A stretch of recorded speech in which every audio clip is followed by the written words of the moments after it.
गुरु गोविंद तो खड़े काके लागू पाए।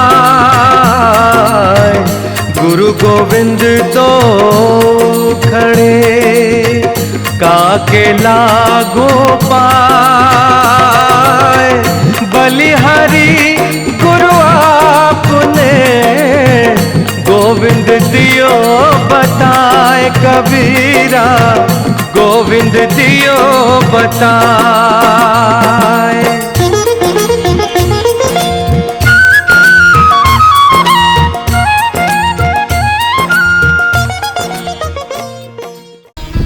बोलो सद्गुरु देव की जय।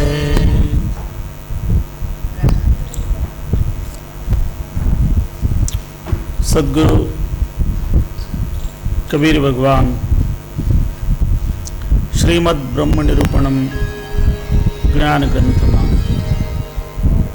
જે દિવ્ય ઉપદેશ આપી રહ્યા છે એમાં સાર નામ સાર શબ્દ જીવનમાં એ સાર નામની કેટલી મહિમા છે। સાર નામ વગરનું જીવન કેવું છે। सार शब्द जाने नहीं तो शू थाय छे एने सद्गुरु समझावे छे। सार शब्द जाने बिना कागा हंस न हो। सार शब्दनो ज्ञान तो हंसत्व मेळववा माटे जरूरी छे। અહીં સુધી કે લોકો તંત્ર મંત્રમાં ફસાતા હોય, એના ચક્રમાં સમય વેડફી નાખતા હોય અને સાર શબ્દનું જ્ઞાન ન હોય તો એનું જીવન નષ્ટ થઈ જાય છે। એક સદગુરુની સાખી બહુ પ્રસિદ્ધ છે। તંત્ર મંત્ર સબ झूठ है, मत भर में जग कोई, सार शब्द जाने बिना कागा हंस न हो। तांत्रिक लोगों घણા બધા તંત્ર કરતા હોય અને એની પાછળ ઘણા બધા લોકો દોડતા હોય અને દુઃખી પણ થતા હોય। તાંત્રિકોની પાછળ દોડનારા કોઈ દિવસ સુખી થતા નથી, કારણ જુદી જુદી રીતે લોકોને ભરમાવવાની કોશિશ કરતા હોય। જે વિવેકવાન હોય એ એમાંથી બચવાની કોશિશ કરતા હોય। સદગુરુએ તે આપણને બહુ જગાડ્યા છે, જાગૃત કર્યા છે। કહે સદગુરુએ એક સ્પષ્ટ આદેશ આપેલો છે કે જે કોઈ વ્યક્તિ બીજાને ચતુરાઈથી નમાવવાની કોશિશ કરતો હોય એના પાસે બહુ બેસવું, કારણ એની ચતુરાઈ એને પણ ડૂબાડે અને જે એની સાથે આવતો હોય એને પણ ડૂબાડે। એક દાખલો તમને કહું।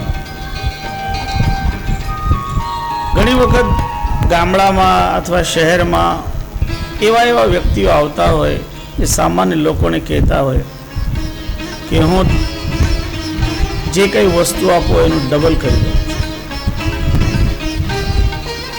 100 રૂપિયા લાવો તો એના 200 કરી દઉં, એવી રીતે દેખાડતા હોય, ડબલ કરીને દેખાડતા હોય અને લોકો જોઈને એના મોહમાં પડી જતા હોય અને લોભમાં ફસાતા હોય અને પછી આપણને બીજા દિવસે ન્યૂઝ મળતા હોય કે એક ભાઈ આવા ધોતારા આવેલા અને પૈસા ડબલ કરવાની લાલચ આપી અને કેટલાને લૂંટીને જતા રહ્યા। અને ઘણીવાર તો એ લોકો આવું પણ કરતા હોય કે ક્યાંય મોટી દુકાન ખોલે, મોટી ઓફિસ ખોલે અને ઓછા પૈસે બહુ સારી વસ્તુઓ આપતા હોય। પૈસા બહુ ઓછા કે તમે મહિને આટલા જમા કરતા જાઓ અને તમને આવી વસ્તુ તમને મળશે. એવી રીતે લોકોને લોભમાં, લાલચમાં ફસાવતા અને પછી જ્યારે એની પાસે ઘણો બધો ભંડોળ ભેગો થઈ જાય તો ત્યાંથી ઓફિસ બધું બંધ કરીને કરોડોનો ગોટાળો કરી જતા, કરોડો. અને ઘણી વખત એમને કોઈ કહે ભાઈ તમે આવું કરી શકો તો જરૂર તમે લૂંટવા વાળા છો અને ભાગવા વાળા જ હોય તો એવો કોઈ આવે તો એને કહે હા તો અમે તો ભાગી જ જવાના છે, તમે કરવું છે તો કરો. આવું પણ ચોખ્ખો બોલવા વાળા મળતા અને છતાં લોકો એના લોભમાં ફસાઈ જતા. ઘણી વખત એવું વાકચાતુર્ય દાખવીને લોકો બીજાને ઠગતા હોય. એટલે આવા વાકચાતુર્યથી કોઈનો કલ્યાણ નથી. કલ્યાણ તો સાર શબ્દના બોધથી છે. કલ્યાણ તો માનવીના જીવનમાં વિવેકની જાગૃતિથી છે.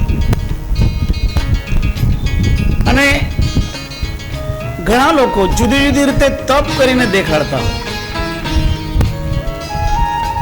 અને એ તપની પાછળ પણ કાં તો માનની કામના હોય કે લોકો એને બહુ માન આપે, અથવા એની પાછળ એનો બીજો કોઈ લોભ હોય અને એના કારણે પણ એ એવું ચાતુર્ય દેખાડનારની મુક્તિ નથી.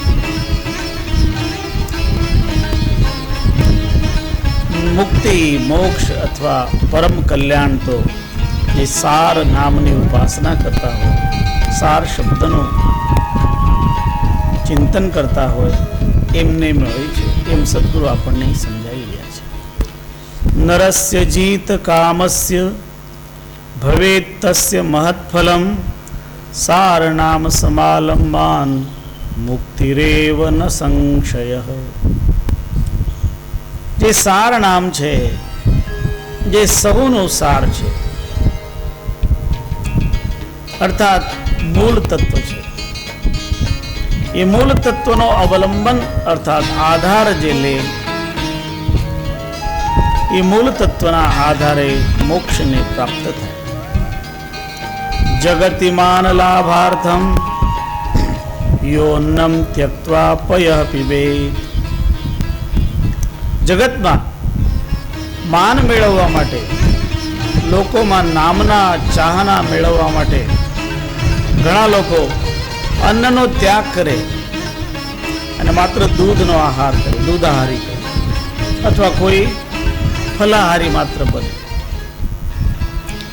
હું તો કોઈ દિવસ અન્ન ખાતો જ નથી, અન્ન લેતો જ નથી, માત્ર ફ્રૂટ જ લઉં અથવા માત્ર દૂધ જ લઉં, અને એમ કહીને જગતમાં માન મેળવવાની ભાવના રાખતા હોય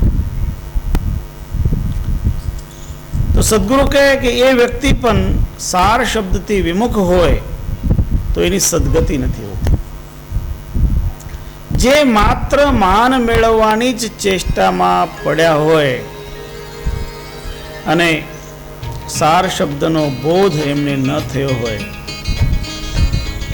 તો એમને પણ સદગુરુના આ ઉપદેશ પ્રમાણે આપણે જોઈએ તો સંસારમાં પુનરાવર્તન એનું બંધ થતું નથી. એટલે બહુ માનના, બહુ મોહમાં પડવાનું નહીં. ભગવાન કૃષ્ણ પણ આપણને એમ જ સમજાવે છે, માનવીએ નિર્માન મોહ થવા. નિર્માન મોહા જીતસંગ દોષા અધ્યાત્મ નિત્યા વિનિવૃત્ત કામા દ્વંદ્વૈર વિમુક્તા સુખ દુઃખ સંગૈર ગચ્છન્ત્ય મૂઢા પદમ અવ્યયમ તત્. એ અવ્યય, એ અવિનાશી પદને મેળવવું હોય તો ભગવાન કૃષ્ણ પણ કહે કે માન પહેલા છોડી દેવું પડે છે. આપણે એમ કહે કે મને માન આપો, મને માન આપો. માન માંગવાથી કોઈને મળતોય નથી, અને માનની અપેક્ષાથી જે માનવી કાર્ય કરતો હોય એ તો બચ્ચે જ લટકી જતો હોય છે. એટલે જેમ ભગવાન કૃષ્ણ કહે કે માન અને મોહ આ બે. નિર્માન મોહા જીત સંગ દોષાહ. સંગ એટલે આસક્તિ.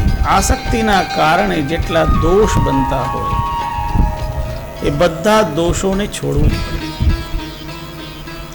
અને નિત્ય અધ્યાત્મમાં દૃઢ થવું પડે.